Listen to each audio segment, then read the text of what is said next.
warahmatullahi wabarakatuh. Di sini kami kelompok 4 ingin menampilkan wawancara tentang industri batik. Sebelumnya perkenalkan, nama saya Muhammad Jody Perwira, absen 22. Nama saya Audrey Elvina Sandra, absen 9. Nama saya Oriza Syatifa, nomor absen 27. Saya Nawa Fariro, absen 24. Nama saya Hanifah Diba Natasha, nomor absen 17. Selamat menyaksikan. Baik Bapak, kami dari kelompok SMK 2. Di sini kami ingin menanyakan atau mewawancarai Bapak mengenai home industry Bapak yang ada di rumah Bapak. Perkenalkan dulu Pak. Nama Bapak siapa? Perkenalkan, nama saya Dedi Arisan Buso, panjangannya. Alamat Miriomo, Oke. Berarti bisa saya panggil Pak Dedi saja. Boleh. Saya bisa langsung ke materi Pak. Silahkan. Oh ya, di sini saya ingin menanyakan sejarah tentang materinya, sejarah dan perkembangan home industry Bapak ini. Baik, dari pertanyaan pertama, bagaimana sejarah home industry yang ada di rumah Bapak? Sejarah dari awal sekali. Iya. Dari awal sekali itu sebetulnya saya iseng ikut pelatihan di Desa Kemirombo yang diadakan oleh pemerintah desa. Terus itu awalnya tujuannya memang untuk ibu-ibu PKK gitu. Terus saya iseng gabung dan di situ ada ketertarikan. Jadi dari awal dari situ terus mulai menekuni itu berlatih terus gitu. Itu di tahun 2010. Nah, mulainya dari situ. Terus berjalannya waktu itu sempat berhenti itu produktif lagi di tahun 2014. Nah, itu 2014 sudah mulai ada pesanan dan mulai produktif. Nah, mulai 2014 itu sampai saat ini gitu. Iya, baik Pak, terima kasih. Tadi kan kata Bapak ada hubungan dengan pemerintah ya Pak. Iya, betul. Itu apa peran pemerintah dalam mengembangkan home industry Bapak sendiri itu Pak? Oh, itu sangat berperan untuk kami. Awalnya kan memang kami adalah KUB yang sebetulnya saya adalah salah satu kelompok dari KUB tersebut, dan kami itu berjalannya waktu kami itu menjadi kepingin untuk mandiri gitu. Mohon maaf Pak, itu KUB itu apa? Kelompok usaha bersama. Oh. Jadi dulu itu memang pemerintah sangat berperan, baik dari bantuan alat maupun bahan-bahan.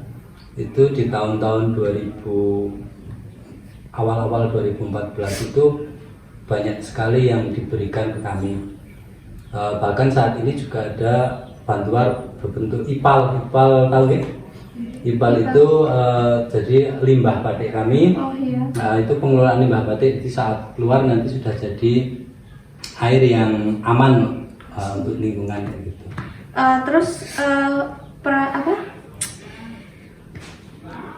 Bagaimana home industry ini berkembang di daerah Bapak sendiri Pak? Apa pemerintah juga ikut serta di daerah Bapak ini dalam home industry Bapak sendiri? Ya,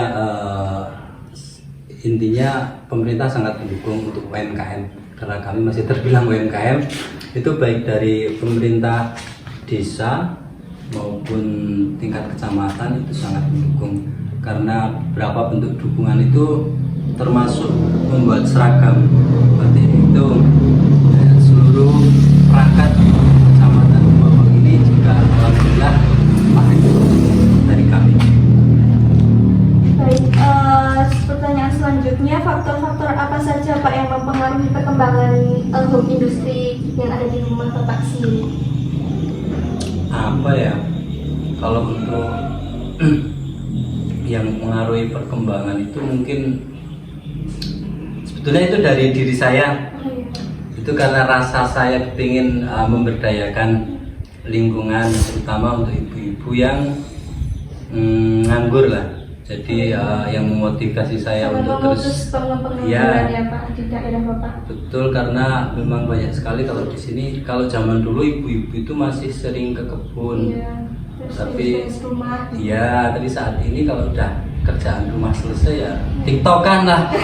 Nah, untuk mengurangi hal-hal yang tak bermanfaat, terutama untuk bisa membantu saya dan memberdayakan lingkungan, itu yang memotivasi saya untuk terus berkembang dan berinovasi. Baik, semoga home industry yang ada di rumah Bapak ini semoga berkembang dengan pesat, Pak. Amin, terima kasih. Ya, untuk pertanyaan yang selanjutnya saya serahkan kepada teman saya ya, Pak. Monggo.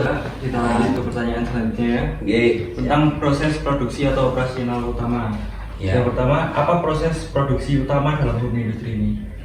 Kami produksi untuk batik cap sama batik tulis, dan sebetulnya banyak batik kreasi lain, cuman lebih produktif di situ. Ya. Beragam ya Pak batiknya di sini. Beragam ya, tapi keseringan atau produktifnya tetap di batik cap atau tulis gitu. Bagaimana teknologi digunakan dalam proses produksi home industry ini Pak? Kita masih handmade. Oh iya. Teknologi, jadi semua masih manual. Manual. Kalau yang cap itu pakai canding cap, dia kayak stempel itu. Untuk yang canding tulis kita ya canding tulis, menulis, pokoknya semua proses produksi kami handmade. Kualitasnya memang beda ya Pak kalau handmade ya Pak? Sebetulnya nilai seni. Iya. Karena kalau handmade itu cenderung satu dan yang lain itu nggak mungkin sama gitu. Sedang kalau untuk yang printing yang pakai teknologi mesin kayak itu otomatis jumlah produksi banyak, dan untuk kesamaan produk itu pasti banyak sekali. Dan sedang kami di cap atau tulis kita ada batasannya untuk jumlah produksi. Apa bahan baku yang digunakan dalam produksi industri ini? Bahan baku untuk kain pakai katun. Jadi ada beberapa jenis katun untuk cat itu kami pakai Prima, sedang untuk tulis bisa sutra, bisa katun Brimissima atau katun sutra. Bagaimana kualitas produk home industry ini dijaga Pak? Yang jelas kami selalu mengevaluasi ya.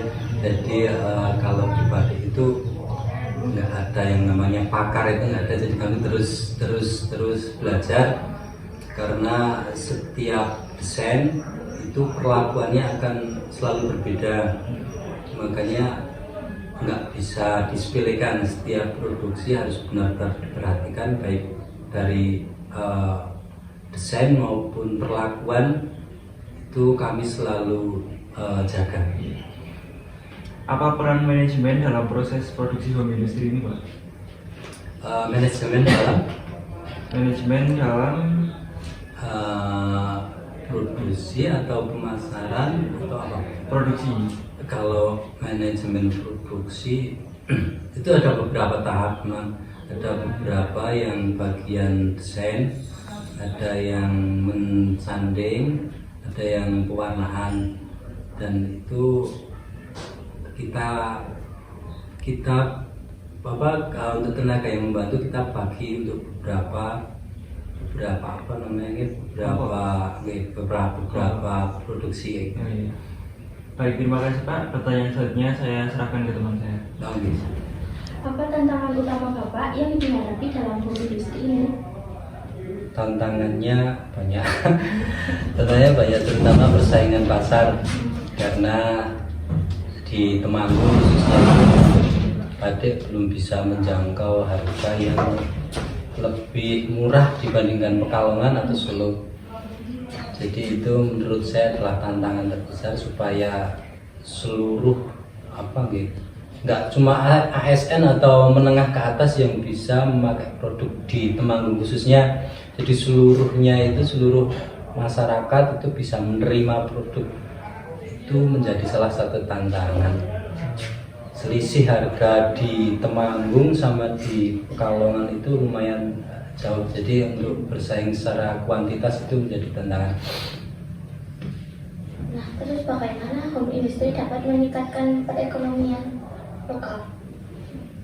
Nah, itu kembali ke tadi ya, karena harapan saya itu home industri khususnya itu bisa memberdayakan masyarakat sekitar, nggak cuma ibu-ibu, mungkin adik-adik yang masih sekolah setelah setelah selesai sekolah, kalau kan sekarang itu banyak sekali sistem pemasaran gitu. Mungkin untuk adik-adik yang basicnya di digital bisa membantu untuk pemasaran. Jadi harapan saya itu usaha ini bisa memberdayakan dan menambah penghasilan untuk masyarakat sekitar khususnya ini.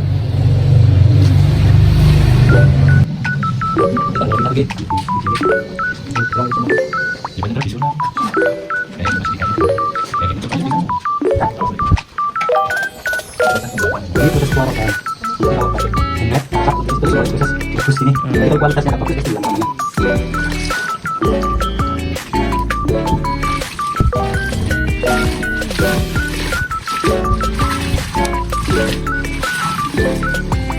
Oh, nanti kan malam.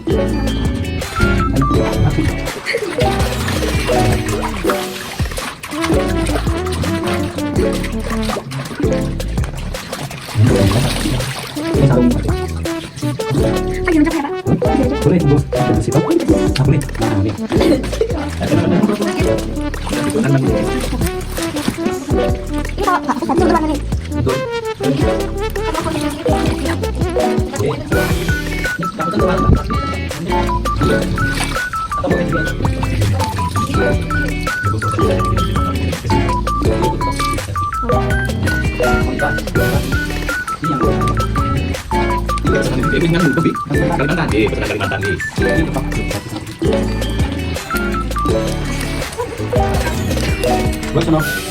Memang saya tidak ada Kalimantan. Di sana ada galeri. Galeri itu cuma bukan.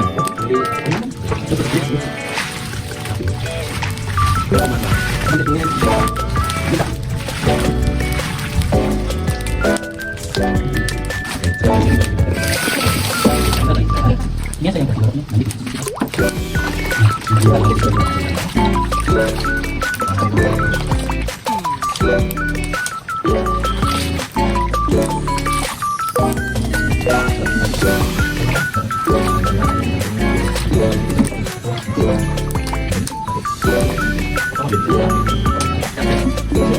sampai di sini.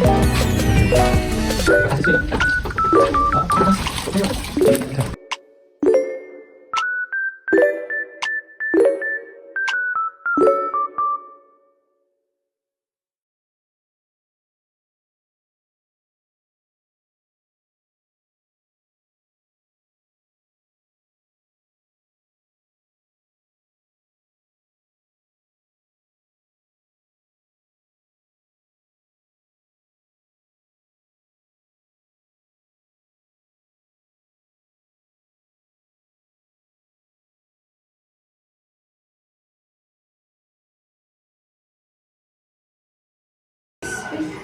Baik Bapak, Ya, kami dari SMK Negeri 2 selaku kami mewawancarai Bapak, saya dan teman saya sangat berterima kasih banyak karena produksi home industri Bapak ini sangat bermanfaat dan menambah wawasan saya dan teman saya.